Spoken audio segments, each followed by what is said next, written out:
Hey Ross, hey guys, how are you doing? Hey, hey, how's All right. everyone going? Good, good. How are you? Good, good. Getting ready for the holidays. Oh yeah. I forgot my Santa hat. I was gonna pull another zebra outfit, but You can't top that. yeah, I don't think I can top that. Well, Zebra with a Santa hat, maybe. Oh, that's a good one. yeah, maybe I don't know. Well, I was thinking we might. Oh yeah, we'll keep it open. Santa with a zebra head. That would be good. All right. So we've got a few different updates. We were trying to get another one out before the meeting, but we're still in testing on this latest one. So we're gonna go over what we released late last week, and then I'll let you guys know what we're working on right now. The next update should come out probably tomorrow, and then we'll go from there. And as always, if Hey you have there, any Tim. questions, just let me know. Hey, Tim. Right, Tim. All right, so version 1.19 was last week, late last week, and it got a few key things out. Export of conversations to CSV is now out. You can find this via the Conversations tab. This will export them all into a CSV document, which you can upload into Google Sheets or anything, and it becomes a spreadsheet. Clear chat functionality, that's now going to be there by default. We're also working on a update to the visuals of the model or the widget as well. So we're updating the mobile view. We're making the default version for desktop to be a little bit larger. And we did some background updates and optimizations so that way it works a little bit better across all the weird screen sizes. I saw a thread over the weekend that has been like stuck in my head where it was like good designers can make anything look good on a 4K 27-inch screen, but elite designers can make a system look good and load quick on like a Nokia 2800 or 8200, some like older device that was pre my time, and that really stuck with me. I was like, we gotta make this work on all the weird mobile Android phone screen sizes. So that's going to be one of the big things that's updated next that we're working on right now is that big mobile improvement. Bunch of backend fixes. There's a couple of issues that we fixed with subscriptions. What we found is if it's not sometimes it might not be showing something correctly because our terminology might be a little confusing. So we're working on that, and we're going to be updating things to make it a little bit more clear. And so I'm not being so abstract. I'll give you an example. So, like right now, for example, this term allocated chatbots or allocated credits is kind of confusing, and it's not necessarily the total available credits that is inside this account. So, we're going to be adding another column that says available credits, and that will help signify the difference between credits that were assigned from the admin, i.e., you as the agency, versus credits that were given to a sub account via the system via their subscription. And this will make it so that way it's a little bit easier to understand those things. And if you have any suggestions, this is going out to everybody to help make that help people understand that a little better. Please let us know. Chatbot appearance customization. This is again kind of that bigger epic that we've been working on. So this is going to come out and further optimizations are going to come out with this in a couple of days. We're continuously working on making the base system prompt a little bit easier to read. So the goal eventually is to get this to some sort of like code editor to where different sections could be potentially like color coded. So, for example, we added in the ability to add in comments. So, if you're unaware, comments are the ability to add in notes into your base system prompt. And so, for example, if we were to type in slash slash, this is a note. This text right here would not be sent to OpenAI. This is just for reference. And this is one of the things that we've built in anticipation of the marketplace. So once the marketplace and then we're hoping this is going to come out in this next update with the mobile updates. This will help people understand, okay, this section of the prompt is for this, or this section of the prompt is for that. Our goal eventually is to make it so it's even more visibly different. So instead of it just being slash slash and just normal text, theoretically, what we'll have is when you add slash slash and some text, it automatically gets highlighted. So that way it's visibly different inside the base system prompt. And then we'll have some documentation over here that notates, oh, this is text that OpenAI is not able to read because we're removing it from the prompt prior to it being sent. And this is also in relation to this bigger epic that we're doing in terms of making the platform easy and simple to use while still offering the functionality and advanced use cases of being able to optimize and change and customize this prompt. So we're still working on that. Lots to come. When I think other Tim will be hopping in here in a few minutes. So when he hops in, we can get another update on the marketplace or get another preview on that. We're making updates to the dark mode. This was something that we built out initially because we realized, similar to white labeling, actively building dark mode into an app is kind of difficult. So we built it out from the very beginning, but it was kind of wonky. So now it's much better. And then again, this is where we're at. So we got an early. I'll start with this one because this is super exciting. We got an update from one of our engineers yesterday that R&D is complete, and we've created our first internal app with Facebook. So we've successfully created the integration internally with Facebook for Facebook Messenger. So the process, it'll be Facebook Messenger is going to come first, then Instagram DMs, then WhatsApp. And these will all be the default. These will be not default. These will be native integrations that are possible to integrate with. So the use case for this is, let's say a business doesn't have GHL or doesn't have CRM or doesn't have, like, they just don't have literally anything. And they're very adamant about not using stuff for whatever reason. And I've always told the other agencies that this is such a good opportunity to try to upsell them on additional services. However, going down this route can be it can be kind of difficult. So the use case for this is, if they don't want to do that, there's a native integration possible.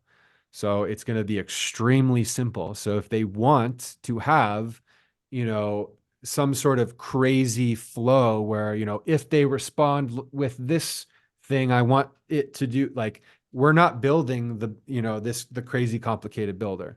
The goal of this is to have the simple native integrations where it's more of a on off, or it's more of that kind of base level. And that's what our hope is and intention is with these native integrations for Facebook and Instagram and WhatsApp. So as an agency, this gives me the power to offer both to my potential client. Do you want the simple and easy option? Here you go. Do you want us as the agency to build out the more advanced example or the more advanced uses? We can also do that, but it's going to cost you more money because we have to build it out for your specific use case, which makes sense. So it gives the agencies a little bit more power in terms of how you guys want to upsell different packages. And we can use Stammer and the bot as kind of a lead in. And I've started saying this quite often, but how this conversation of AI and people using the platform is changing.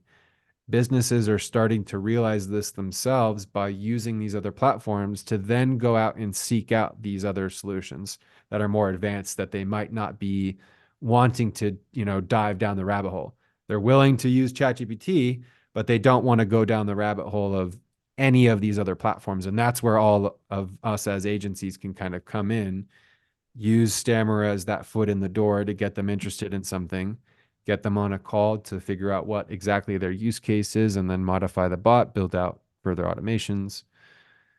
The model of the agency in 2024 is just going to be offer stacking. The more value that you can add that is interrelated to the previous or the next action item or step for the customer in the customer funnel, in the pipeline is going to be how a lot of businesses convert with agencies in 2024. Any questions or anything like that? No, just these integrations are amazing. It makes everything much easier. And even for us, like it makes it much simpler to set up our pipeline or whatever you call it to get people to see that it works and helps sell them much easier. Yeah, so Yeah. eliminates the need for GHL for us in the early stages, which is like for me crucial. Yeah. And I'm playing around with some ideas of working in a GHL, kind of offer or, optimization because it does give you the ability to it's almost like the idea of price anchoring where you have, a higher price. Like let's say I wanted to sell, one chatbot for like $10,000 or let's say our SaaS mode price was $10,000 a month. I would not really expect anybody to pay $10,000 a month upfront, like without, doing anything. Whereas it makes the other two offers way more quote unquote reasonable. 500 bucks a month versus 10,000 bucks a month. Like that's, I could do that. The same I think can kind of be said with integrations or features in terms of what you can offer a business. If you can be like, yeah, we'll do this for super cheap, but you could also just pay a little bit more and then get all this other stuff and it's more fully integrated. It just leads for further upsells down the road that you as an agency know that will come because at some point they'll be like, oh, I need to update my website. Great, we'll help you out with that. Or like, oh, I need to update my ads. Okay, great. We can, either we can help you out with that or we have another agency that we can refer you to where you get a 20% kickback from. So I think that's where this starts to become kind of interesting is where Stammer fits in the overarching piece of your agency. And that's one thing I'm starting to focus on more too. And the videos that I'm going to start creating are going to be more about, I think, that piece rather than just the AI piece. Because it's the questions that I've been getting a lot more lately have been, okay, great. I understand what the AI can do. I understand this process, but how do I get leads for it to interact with the AI chatbot? And that's kind of where that comes. And that's so, and for everyone that was there at the Thursday agency mastermind where we went over Facebook ads and looked over how that whole process works, that's kind of in line with that thinking. Like, I don't know, I'm rambling. Sorry. Who's got a question? Yeah. And Ross, Go. one Yeah. thing I want to add is that so one of the key things that people seem to use GHL for is their automation capability, right? Which it's essentially a builder, which is linear programming. So it's a sequence of steps with if statements at certain key points and conditionals that lead to certain branching, right? But there's no reason, and we haven't explored this capability yet, but there's no reason we couldn't start adding agents that are running constantly that could be used for automations. And the advantage we have there is that it's easier to describe it, right? You just write an SOP. Like a real estate agent friend of mine sent me last night an SOP that he uses with his lead people that he's trying to engage with to call people for him. And it's literally a list of steps that you could almost take and put into a bot. And you could do the same thing with an automation. You could say, hey, I want you to, we could put functionality in there to where it's constantly checking or maybe checking every hour or something. But once it encounters something that triggers it, it goes and does an automation and you just describe that in plain language. And we have the functionality built into the platform with our functions to go and have the bot actually do things.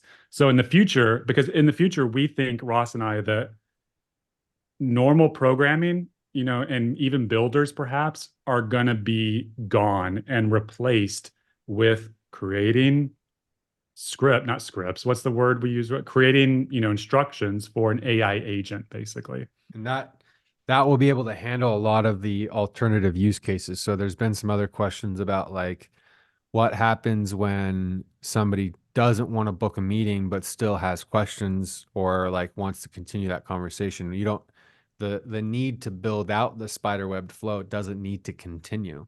It can end, the flow can end with one, link that has a continual conversation.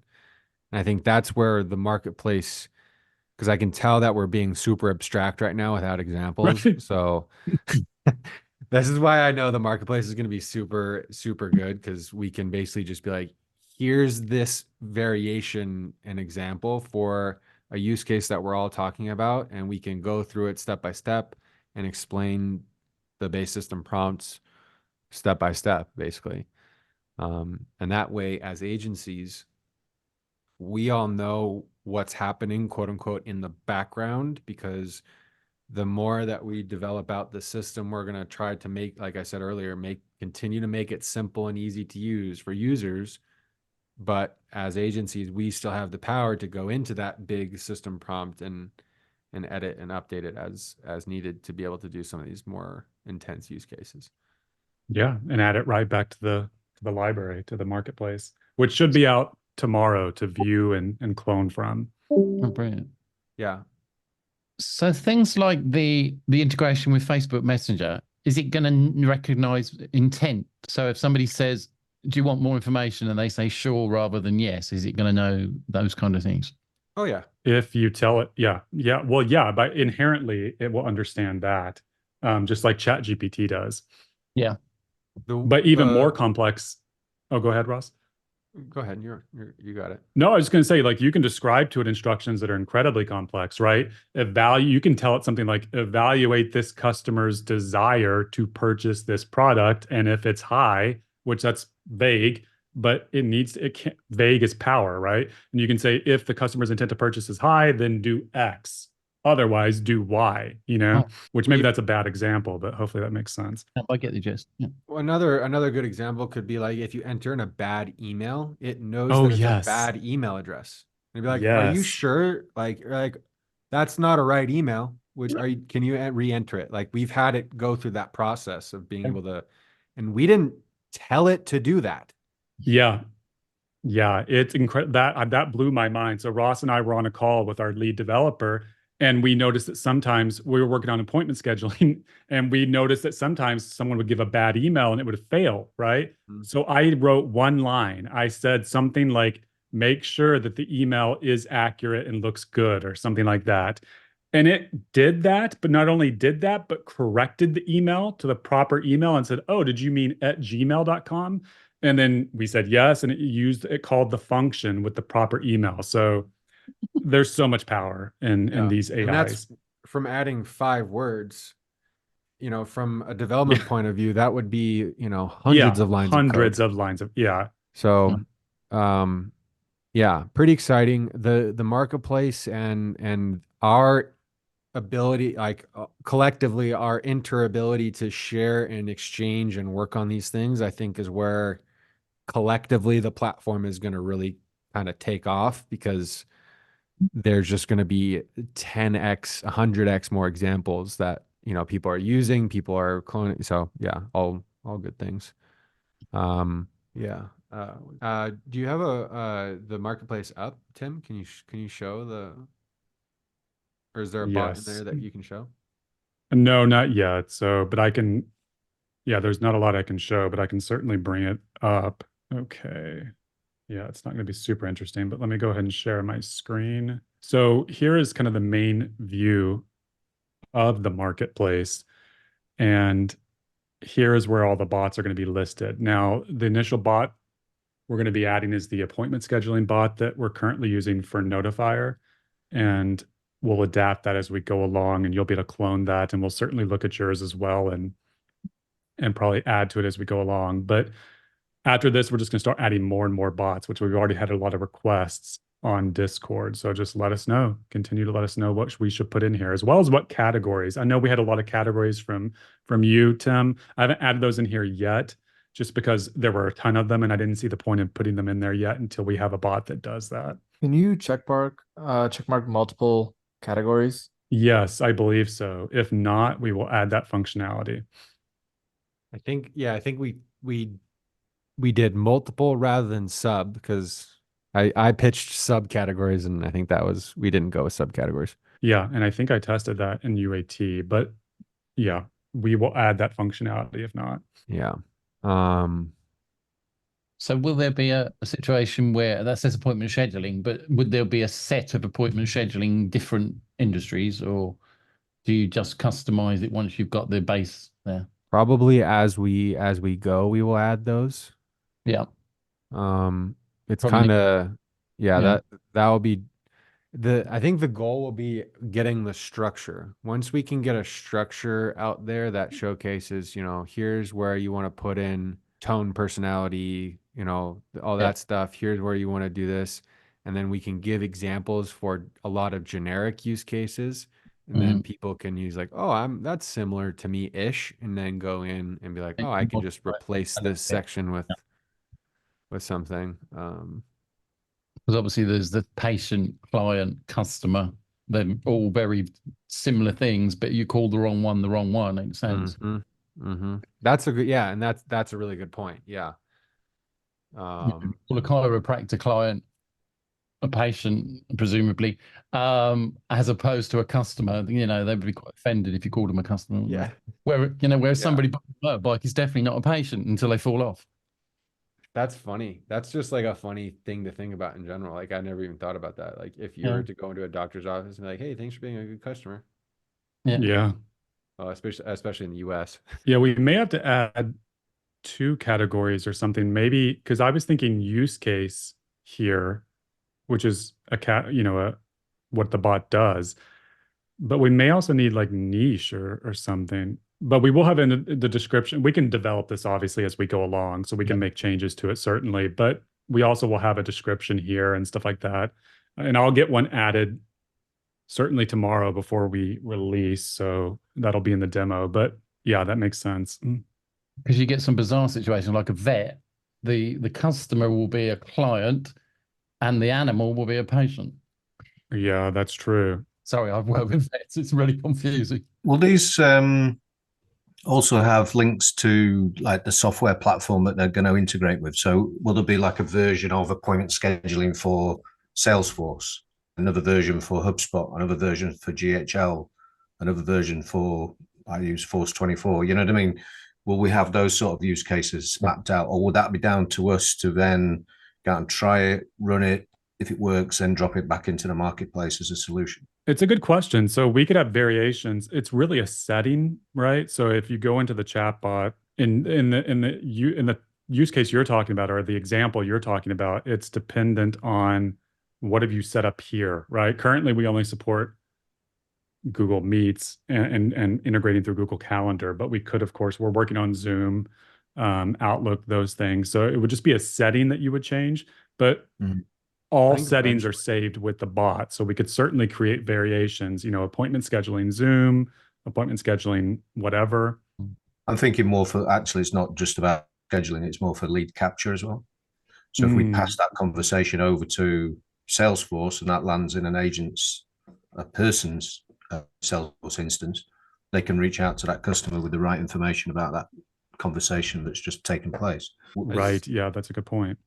Would that work in the same way as scheduling then? I mean, kinda, but not really, because it wouldn't be attributed to like that. The process that we're handling would be the same regardless. That might not make sense. I think. Sorry, you're a bit quiet. Say that again, Ross. So sorry. I don't. Eventually, it makes sense, I think, to add them once there's enough bots in the marketplace to differentiate. But the chats themselves that we're handling are going to be the same regardless of the data of where it's being sent. The difference would be where that lead hook, webhook is changed. So the template, theoretically, a HubSpot to a GHL would be the same. It's just the link to where that data is being sent is different, which is up to the agency after they clone it. Where I think this gets different is when you're customizing the base system prompt to act on a certain channel. So for example, we could make one that's like, oh, this one is optimized to work on Instagram DMs. So it's optimized to chat in more of a casual way. It's using emojis or whatever it may be, rather than full on length descriptions that you might get sent. I think we could try to differentiate that with something like an eBay filter menu, where there's like, check boxes and sliders or different, filters that allow you to, control. But we would have to get to like probably plus 100 bots into the marketplace at some point. I also don't want to overwhelm the marketplace. I think I want to make it so that way we can just get these solid use cases out, and then we will all discuss them in our meetings, and then we can add, and figure out and go from there. This is definitely going to be a very good collaborative process. Yeah. A good point you made with the Instagram. The language is different, isn't it? If you were talking in LinkedIn, for example, it would be very different to the language in Instagram. Yeah, definitely. Are you expecting people to eventually use different chatbots, like the best parts of each chatbot, and like copy and paste them into their own unique one? Like say there's an appointment booking one, then there's one specifically for answering questions for like doctor's notes, or like say like a patient wants to retrieve their records somehow. And then you have two different bots, two different use cases. Are you going to be able to kind of like combine the two? Or is that kind of just coming in from the base system prompts?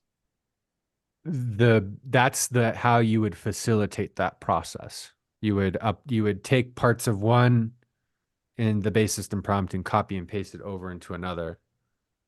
And then that Okay. new one would contain parts of both base system prompts, which theoretically would make a new agent. Right. Okay. And if someone's not, confident enough to do that, they can certainly contact us, tell us what they want to do, and we'll work to get a bot added in the marketplace that does that, basically. Very cool. This might seem a strange question. We're trying to get away from the word chatbot, and yet things are all branded with chatbot. Yeah. Well, I we can know, certainly change that. That's labels. So All right. It's just you think if we want to get away from being like every other chatbot, then we need to do that, don't we? yeah. yeah, do you all think we should change it to AI agent, or is that too much of a mouthful, or what was I that? think it sounds better for sure. Okay. I've sort of gone halfway. I've gone AI chatbot agent in some of the descriptions because people are so used to the word chatbot, they get that, they can conceptualize it. But now adding AI onto it, they go, "Ooh, right? Well, I understand that a little bit more." But the agent bit then makes it a bit more superpowered. That's a good point. Yeah, makes sense. It's one of those things where it's people are searching for chatbots right now, but will they be searching for agents in the future? Right now, all the analytics show chatbot. People are searching for chatbot. No one's searching for agents. So, is it like a self-serving thing? Are we trying to like convince ourselves that we're, or is it more of a marketing thing? I don't know. You have things like Intercom and that, don't they? I believe they refer to themselves as live chats instead of chatbots, or obviously they have a mixture of the two. But whether it's like an AI live chat. That's true. Yeah, that can work. Yeah, I mean, but Tim had a really good point given what you just mentioned, Ross, with the analytics showing people searching for chatbots. And then if you upgrade it with agents, it still sounds better, but you get the people looking for that. So that makes the most sense, I guess. Yeah. And to be clear, like what they're searching for is that depends on what's on your landing page. So your landing page could mention, chatbots, whereas this inside the dashboard, which Google can't see, we could mention AI agents. But yeah, it's an important thing to consider because we've looked at our analytics and they are certain. I don't think anyone's searching for AI agents, right, Ross? I'd have to look again. I mean, we're not getting, very little in terms of, exact match keyword search. Yeah. Yeah, branded. that may well change though, like everything else has with it. And that's the thing. It's like we're talking about right now, but Yeah. Could be different. Yeah. Just like the stock market's ripping and how it, prices in the future. how do we price in the future of this market? I suppose if it's just words, you can change things anyway. Yeah, yeah, exactly. Yeah, exactly. Yeah, Yeah. yeah. And overall, we know this market's going to, or we very much suspect this market's going to blow up in 2024 because I've had, my friends, agents, real estate agents reach out to me and they're starting to ask about chatbots and they're hearing about it and predicting, it's so the average person knows nothing about this, but that's quickly changing. Yeah. It was all for nerds like us in 2023. And now like normal people are going to come around to it in 2024. Yeah. All right. Another thing I'll mention that I've been using quite often recently with all this keyword talk has been Answer the Public. One of Neil Patel's sites. Mm. I've been using it to track AI automation agency for the last like 6 months. And it's really cool because every week or every 2 weeks, it gives a report of the analysis of what's changed in terms of search keywords and search volume from the last 2 weeks for that specific term.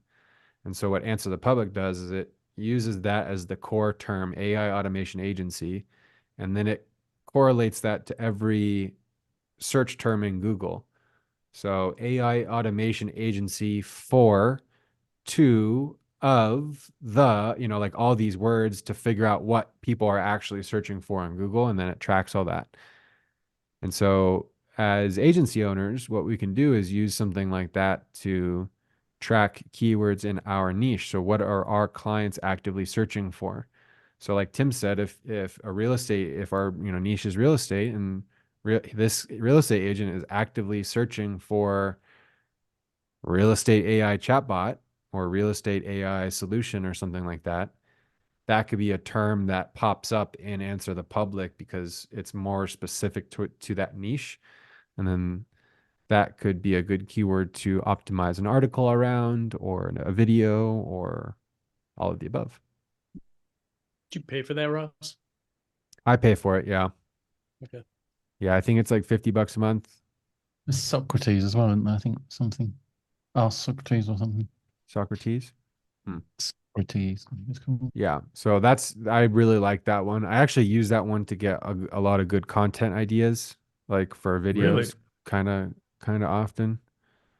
Yeah, I'll have because to I check that figure out. like if people are searching for it, that's probably a good idea to make a video about. No, yeah, absolutely. At 100%. Yeah. So, I guess switching gears here a little bit in terms of just agency optimization and strategy and all these things. One of the things that I've been talking with other influencers, content creators, throughout the last couple of weeks has been like, what are you focused on for 2024? What are your content strategies? What's your vibe? What are you thinking? And I'd say 9 out of 10 in terms of like 90% of the people that I've talked to have focused and said Twitter and YouTube are the main two platforms that they're focused on almost solely. Instagram and TikTok are more of like the and channels. So that's where you repurpose stuff to rather than creating for. And the reason behind that is because YouTube and Twitter is like this, amalgamation that's odd, but it's just that's where news is breaking. So if you have content there that can match, I don't know. YouTube though is where my focus is, and that's the main thing I kind of want to like provide as value through this quick little piece of conversation is I think YouTube is going to be the only platform moving forward. TikTok tried to do it. YouTube is the only one that is going to be continually established itself as the number one place for acquisition or search and acquisition. Like people can do research and convert all in YouTube. And there's no other platform can do that in terms of being able to like, and that's what I meant. Like TikTok, you can kind of do it, but you can't do it in the sense of how YouTube can also give you the monetization of the accounts. So I'm heavily invested and focused on YouTube for 2024. So for whatever Well, it's and worth. And interestingly, like YouTube is one of the only platforms where where people both browse, right? They browse content casually as well as specifically go there to search. Instagram, I don't think a lot of people are going to Instagram on their phone, typing in a search like, how do I do this? Not that I've never done it. I haven't seen others do it.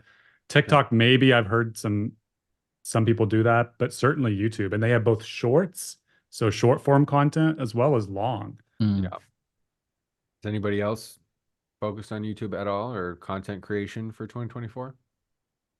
Yeah, I'm on YouTube pretty much every day. Yeah. That's where I learn everything. Are you posting? Not as much as I should be. Yeah, like us all probably. Yeah. Well, you do a good job. That brings something up have you ever heard of Gotta Go, the woman from Germany? No. You got to follow her because she's pretty awesome. They're all part of I think it's called some training site. I want to say it's Uptick or something like that. Can you drop a link? Gotta go. I'm waiting on her. She's supposed to be putting out a video about AI agents working with one another. Interesting. That really interests me. Yeah, that we did try that beginning of the year with I can't remember the name of it, Ross. I'm sure you remember, but it did not it did not work well, unfortunately. But that was not GPT-4, that was 3.5. There's the link. Let's see. Oh, go. I was like GOTTA. I know. Yeah. Oh yeah. That's the name. Yeah. Go as her first name. I think Got it's it. pretty cool. That's cool. That's a cool name. That's a Anyway, cool name, man. You Yeah. should make a- Oh, nice. Well, yeah, I'll definitely follow. That's what I'm definitely going to be reaching out to a lot of these people to not only try to interview them, but look at their best performing videos and then make my own take on their video. What does YouTube charge for their premium now? 20, I think 20 something. I think it's 20. I'm so sick of the ads. Yeah. Oh, It's worth Especially it. when you want to jump 100%. into a video and just get something real quick. You got to go Yeah. through all the ads, and it's worth Yep. it, the premium. Yeah, it's funny because I saw a Reddit post a couple of weeks ago where they were complaining about ads and how bad YouTube ads have gotten. And I was just like, what are you talking about? And then I realized, oh yeah, I've been paying for premium and it's You're worth spoiled. it. Yeah, we watch it so much. Like I rarely, not rarely, but I often just watch YouTube content, as weird as that sounds, Yeah. Same. I mean, I have on the TV.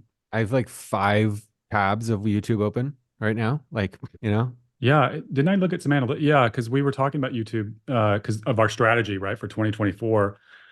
And I looked at some metrics just I was curious, and it has 2 billion active users. I mean, 2 billion, that's almost half the planet. Almost. Definitely have to plan it with constant access to it. Yeah.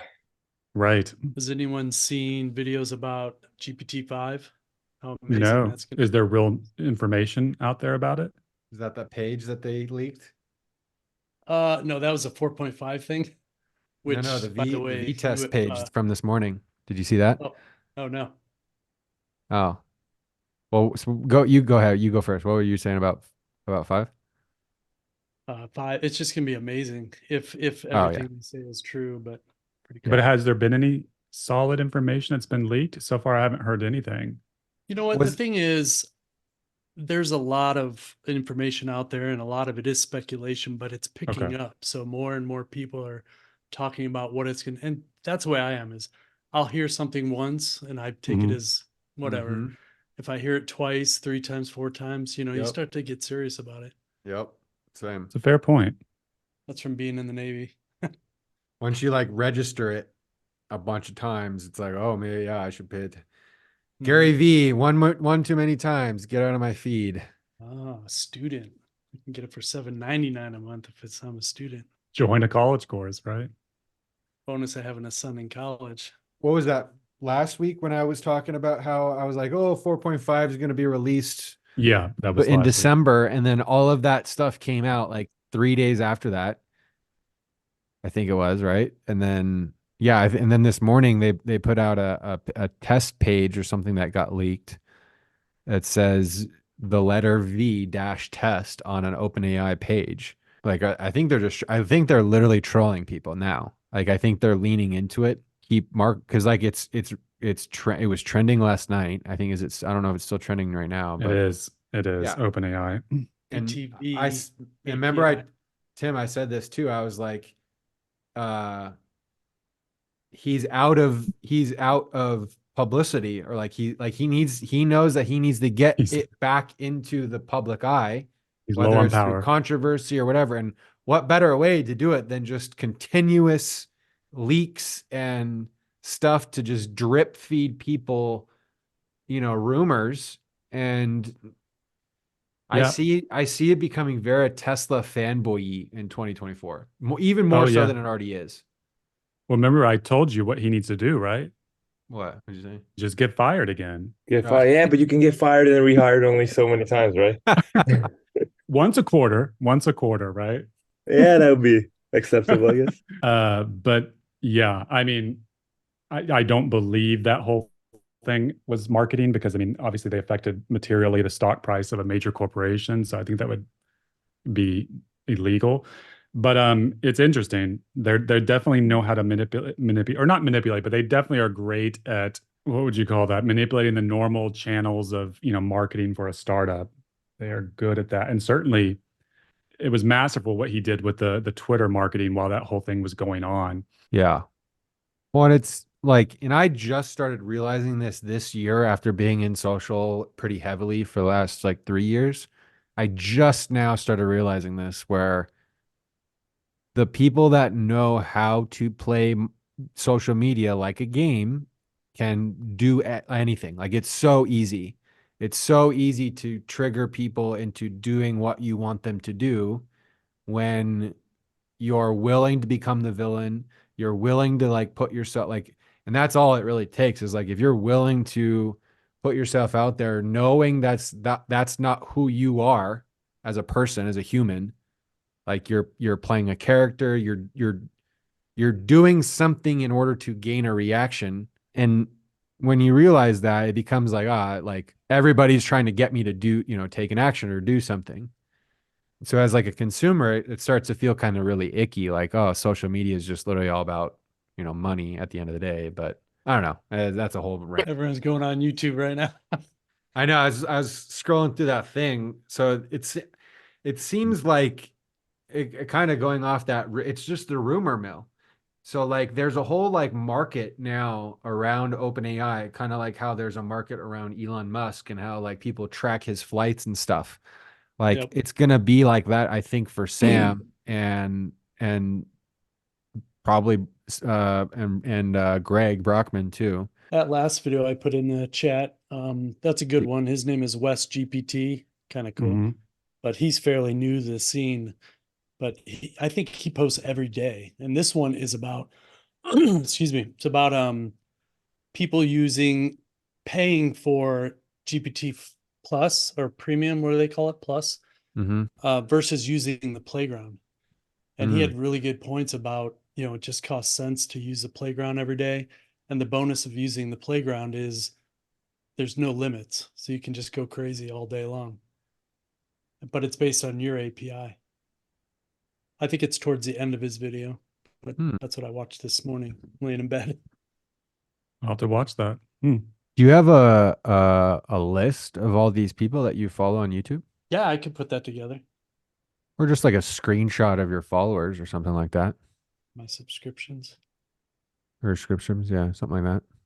Because I've been keeping a list myself, and I was thinking of making a video being like, here's all my favorite AI people, and try to play a little mental chess with them in order, like, hey, I love your guys' content. And then 3 steps down the line, be like, hey, make a video about Stammer. A lot of these are like my mother's going blind because I put on Twitter that, my main thing is I want to build something with AI to help my mother. She's low Mhm. vision. And everyone just keeps sending stuff over. So this morning they sent over this guy, the blind life, and it's pretty amazing. Can I add a screenshot to the There was a I thread don't I think so. saw someone made an integration using Vision to do a Discord moderation bot, and it would go, or it would also work when people posted GIFs or images in Discord.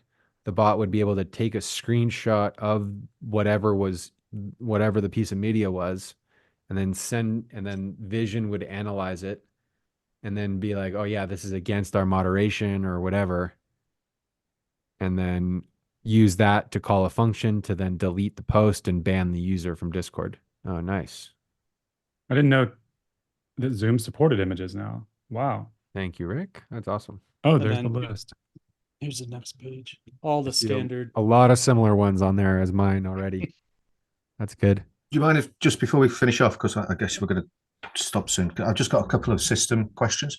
Yeah. Just while I've got you both there. So, and these have come out of conversations that I've had with clients rolling out their chatbots this week. So one of them is we set up a new chatbot, we train it, usually on a scrape of a website and maybe a couple of PDF brochures.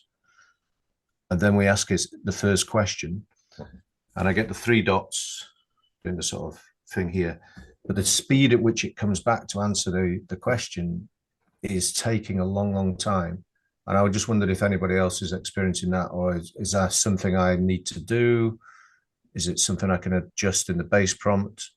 But I mean, like, it's taking what seems an age. I mean, it's probably about 10 or 15 seconds to come back with that answer. But when you're sat there in a meeting and they're going, is it working? And I know what it's doing. It's going away and asking the question, looking at the knowledge base and coming back. But if I do that within the chat GPT platform, it comes back much, much quicker. It just seems to be taking a long time via our chatbots.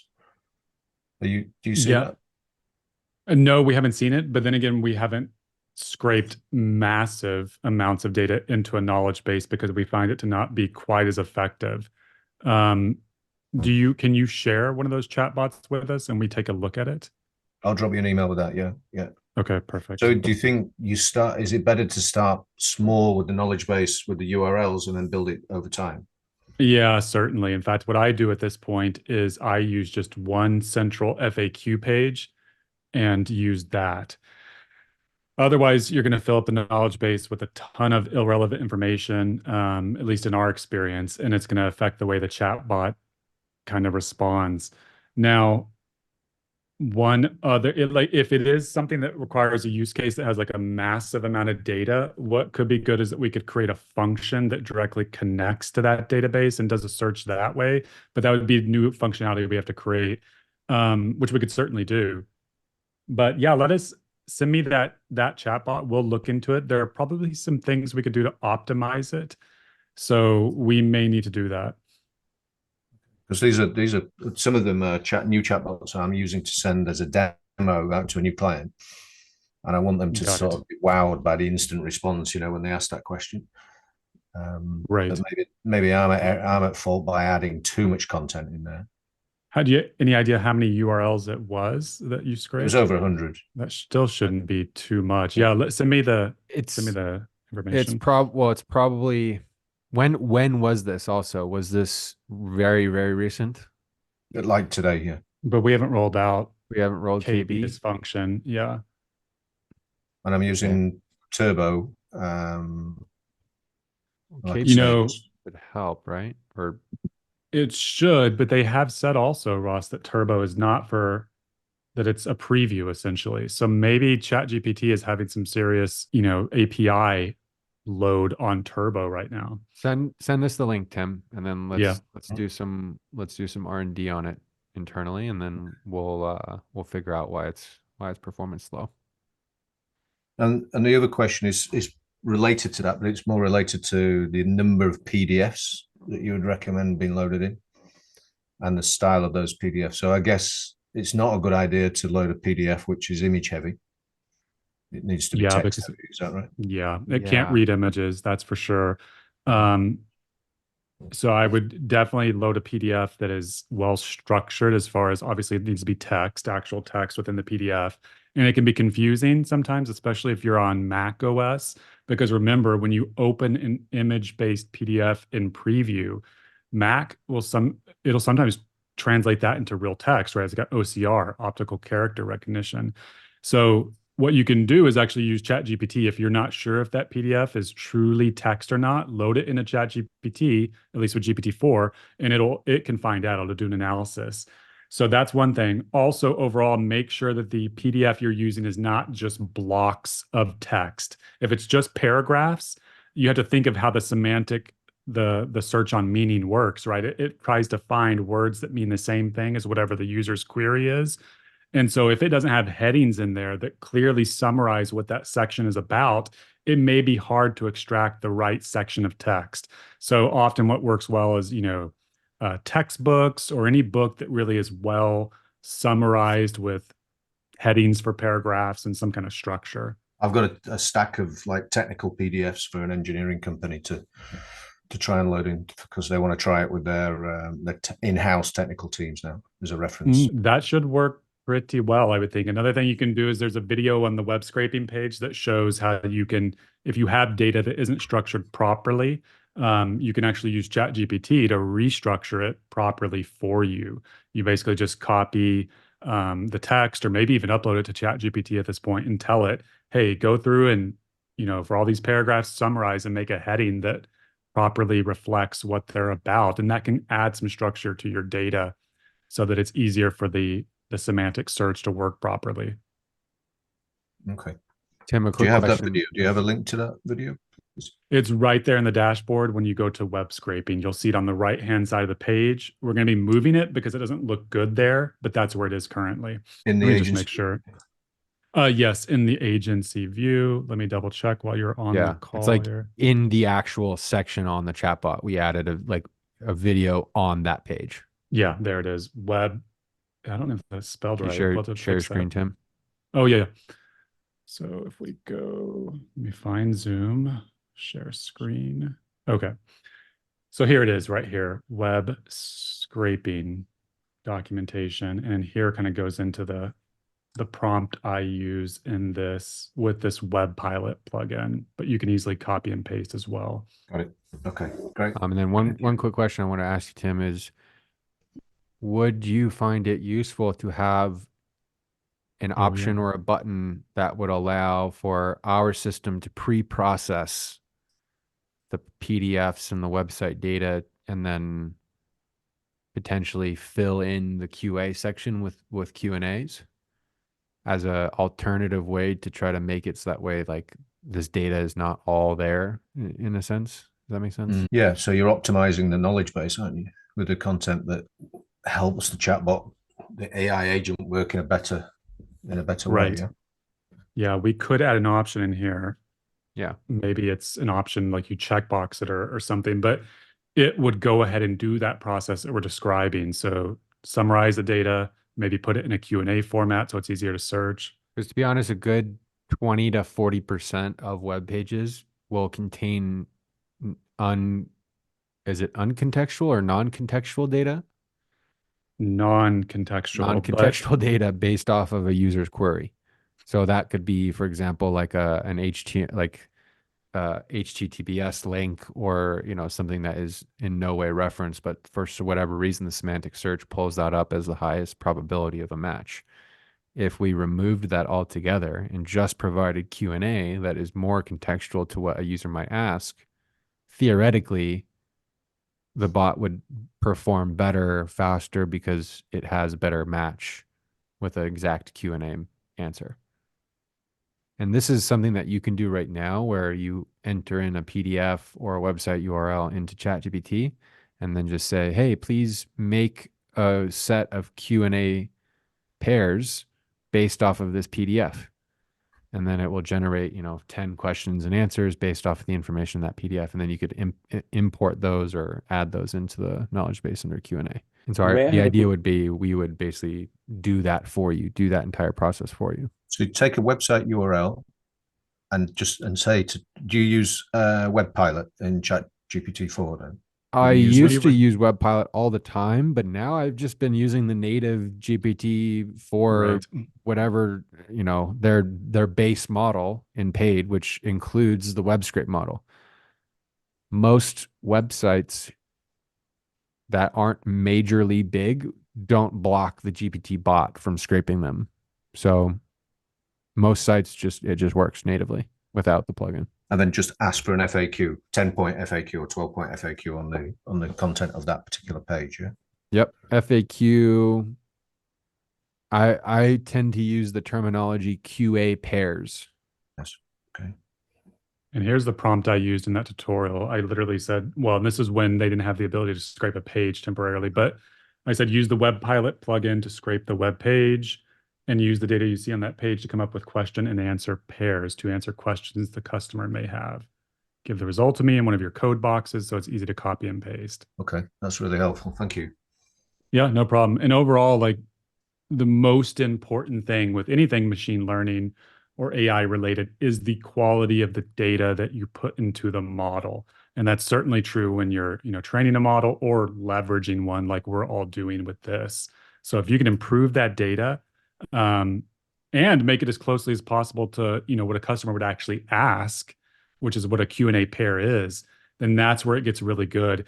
And over time, like, Q1, one functionality we're going to be working on overall is making that feedback loop easier to establish. And what I mean by that is that today you have to go in here and add Q&As manually, but there are ways that we can make that easier to do and more automatic over time, so that as customers ask questions to the chatbot, you get notified of unanswered questions or not properly answered questions, and it's easy for you to add the proper question, or possibly it could be done automatically in some cases. So that's something we're going to be researching. Great. Very cool. Another quick little thing that might be interesting to note would be, well, do you have another question, Tim?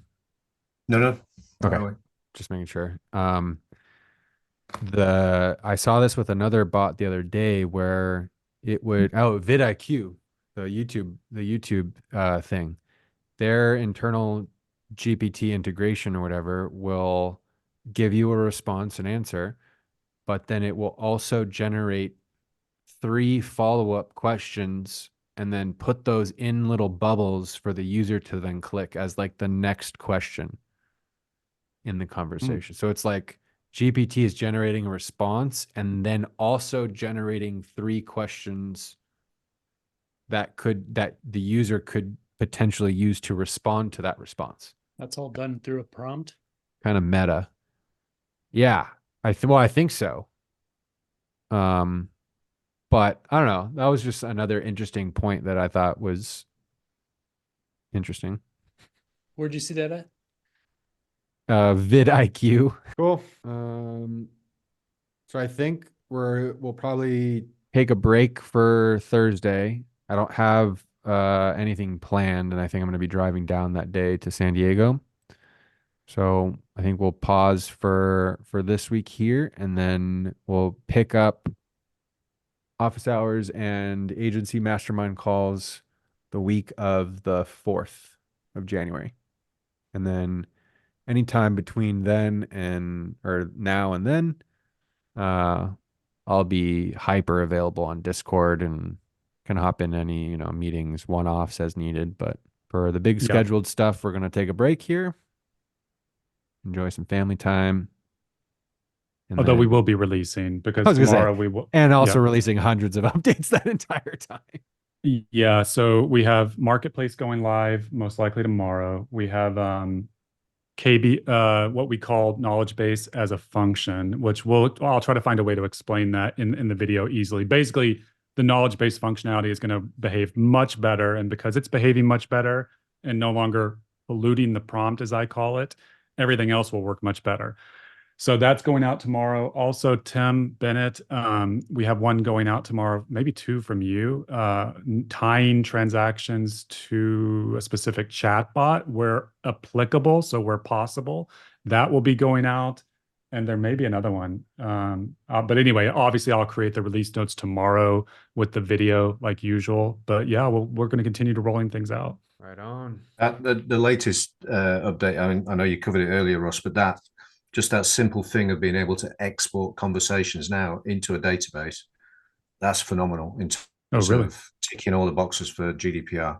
It's just because it's the company now has a physical record that they can store and they can run a procedure around or analyze. It just is huge, that one. Massive. Great to know. Awesome. Yeah, glad to hear. Good to hear feedback like that. Cool. Well, thanks everybody for joining. And Happy holidays. Yeah, happy holidays. Yeah, happy holidays to everyone. Yeah, Have a happy good- holidays. Merry Christmas, everyone. Merry Yeah. Christmas. And we'll keep everyone posted with our updates. And yeah, hope to talk to you Let's guys keep soon. in touch in Discord and see you. Sounds good. Cool. Talk to you all later. Thanks, guys. See ya. Cheers. Cheers. Bye. Bye-bye. Bye. Bye. Bye.